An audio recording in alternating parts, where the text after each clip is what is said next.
Hello and welcome to Right Sports Talk. My name is Zach. We are officially 7 weeks through the UFL season. Um, in week 7, I went 3-1 with my predictions, giving me an overall record this season of 20-8. I'm going to get into my week 8 picks. Week 8 kicks off Saturday, May 18th. The first game is between the Memphis Showboats, who are 1-6, taking on the Michigan Panthers, who are 5-2. Memphis in week 7 lost to the Arlington Renegades, who were previously winless throughout the season. Memphis has lost their past 6 games in a row after winning week 1 against the Houston Roughnecks. Michigan Panthers beat the DC Defenders and wound up clinching the second and final spot for the USFL Conference Playoff. So, in the USFL Conference Championship, it is going to be the Michigan Panthers versus the Birmingham Stallions. Now, home field advantage is still up for grabs. If Michigan can win out and Birmingham loses a couple of games, Michigan could wind up getting the home field advantage for that game. But let's see how the rest of the season plays out. But more on this game. Memphis has, especially since week 1, been kind of a disappointment this season. Personally, to me, they've been disappointing. I thought they would do much better, especially since they have Case Cookus at quarterback. I thought he would. He hasn't played bad per se, but he has been hurt a little bit. They put in Troy Williams, who has also played pretty good, but the rest of the team has not really been there around him. Their offense is 6th in points per game, and they are second to last in rushing yards, so they just can't really get anything going on the ground. And their defense hasn't really been a whole lot of help. Their defense is last in points allowed, so they're giving up the most amount of points in the league, and they're scoring, I believe, the second least amount of points per game in the league. Michigan has now had 4 different quarterbacks get playing time for them this season. In week 7, both Brian Lewerke and Bryce Perkins got playing time. Danny Etling had been their starter for a couple weeks, and they decided to go with Lewerke to start this game, and then Perkins wound up making his way in there.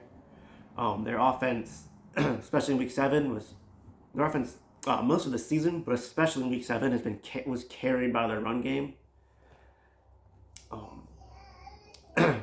Currently, their team is 2nd in rushing yards per game, and their defense has kind of been helping them out. Their defense is 3rd in points allowed per game, so they're able to kind of chew the clock, run the ball, wear teams down, and then their defense is not giving up a whole lot of points.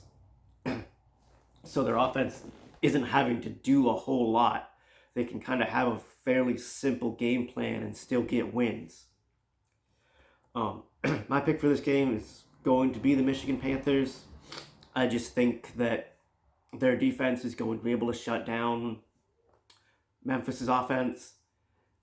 And I think that their offense, especially their running game, is really going to be able to get going against Memphis's defense. So I am going to go with the Michigan Panthers in this game.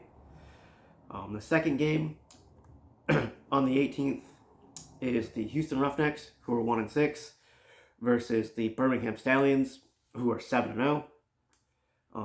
In week 7, the Roughnecks lost to the San Antonio Brahmas.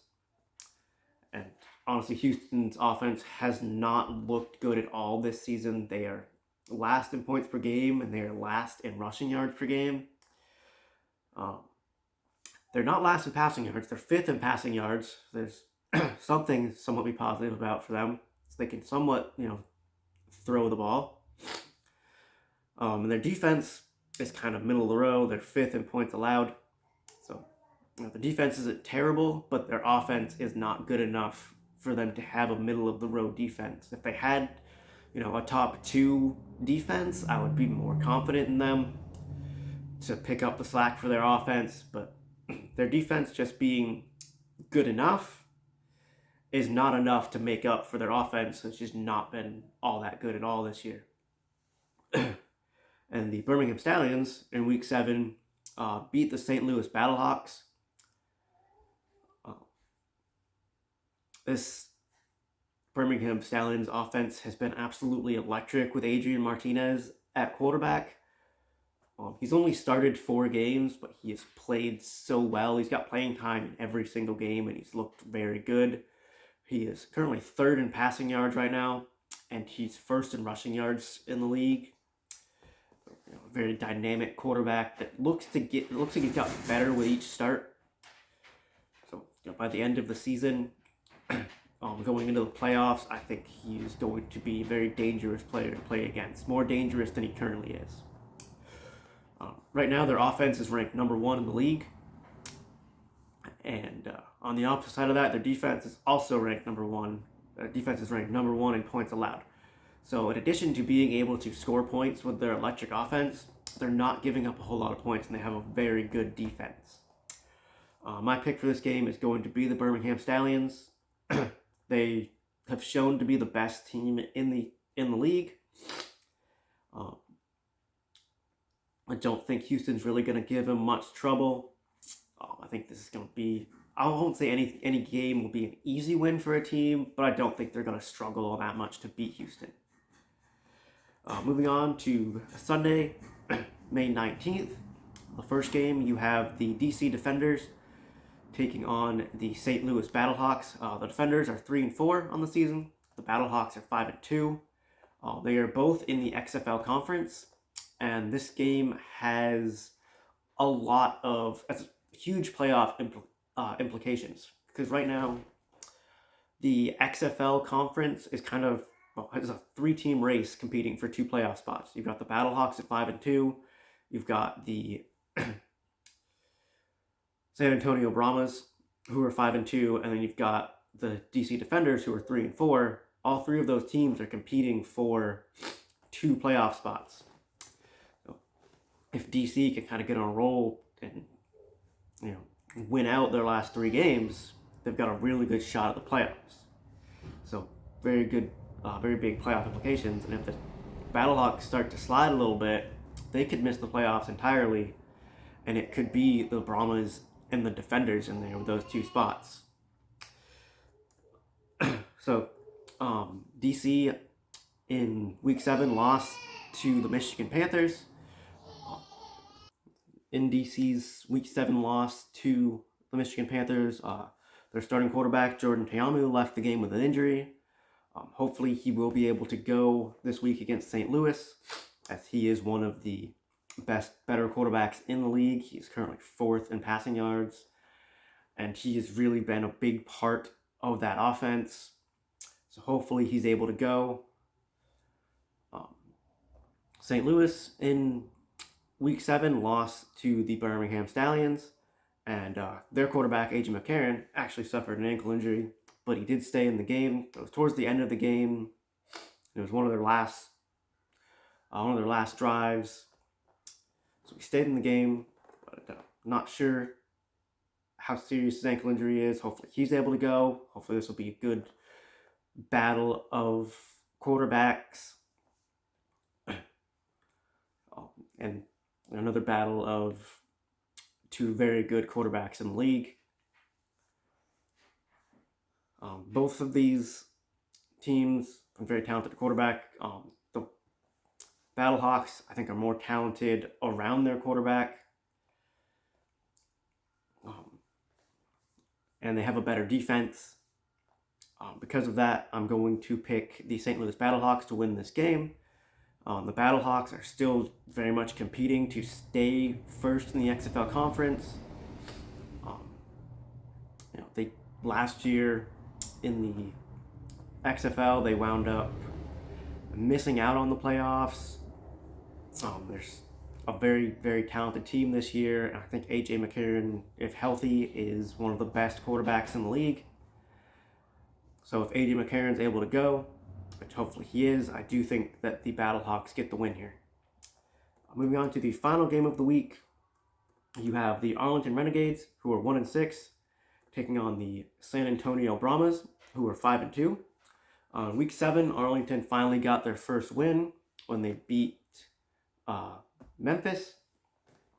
In that game, their offense finally looked really good and well balanced. Their offense, their running game with Davion Smith finally kind of took some of the burden off of their quarterback Luis Perez, who's kind of been the bulk of their offense throughout the season. Davion Smith had over 100 yards for the first time this season, and Luis Perez still looked really good. He had 296 passing yards and 3 touchdowns, but it didn't feel like he was trying to do it all, do everything like he had in the weeks prior when they weren't winning. They were able to run the ball. They were able to be a balanced offense. And they were just kind of hitting on all cylinders. Fortunately, their defense looked very good against Memphis, but throughout the season, they've been a little subpar. They're 6th in points allowed and yards allowed, and they're near the bottom in rushing yards allowed. Hopefully, they'll be able to step it up. Unfortunately, they have been eliminated from playoff contention. I didn't mention it earlier, but as of the Houston Roughnecks and the Memphis Showboats. So Arlington, they may not have playoffs to play for anymore, but they still have pride. They still have contract. There's still a lot of guys that want to put good film out there and good tape out there for NFL teams to try and make it to the NFL. So even though they aren't competing for the playoffs anymore, they still have a lot to play for. In Week 7, the San Antonio Brahmas beat the Houston Roughnecks. Their offense very much struggled against Houston.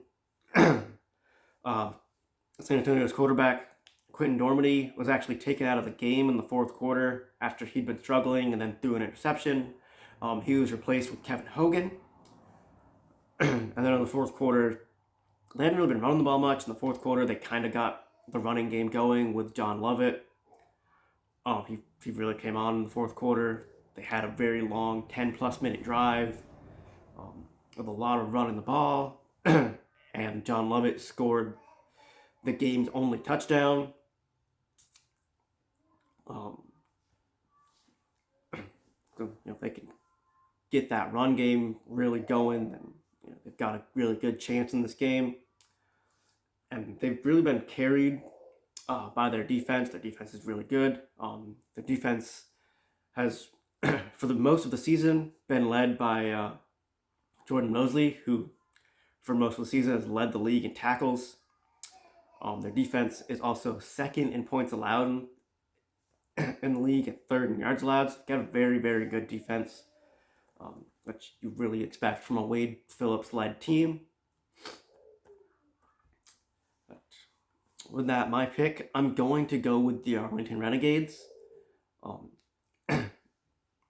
I just think that if San Antonio goes out and struggles like they did against Houston, where they come off to a slow start, they have to settle for field goals and don't get a touchdown until late in the fourth quarter, that Arlington's offense is too good, that if San Antonio struggles on offense, Arlington will take advantage of that and Arlington will put up points, and San Antonio's not going to be able to keep up with them. So I do have the Arlington Renegades winning this game. So those are my picks for Week 8 of the UFL season. We're really winding down. We've only got this week, and then there's 2 weeks of regular season action after that. Let me know who you think from the XFL from the XFL conference is gonna make the playoffs. Maybe who your guys' prediction for the championship game will be. Right now, I'm kind of thinking it might be the Stallions and Battlehawks, but that could change over the next few weeks, depending on mainly how the XFL conference shakes out. Let me know what you guys think in the comments, how you've been enjoying this season, and don't forget to like and subscribe. Next time.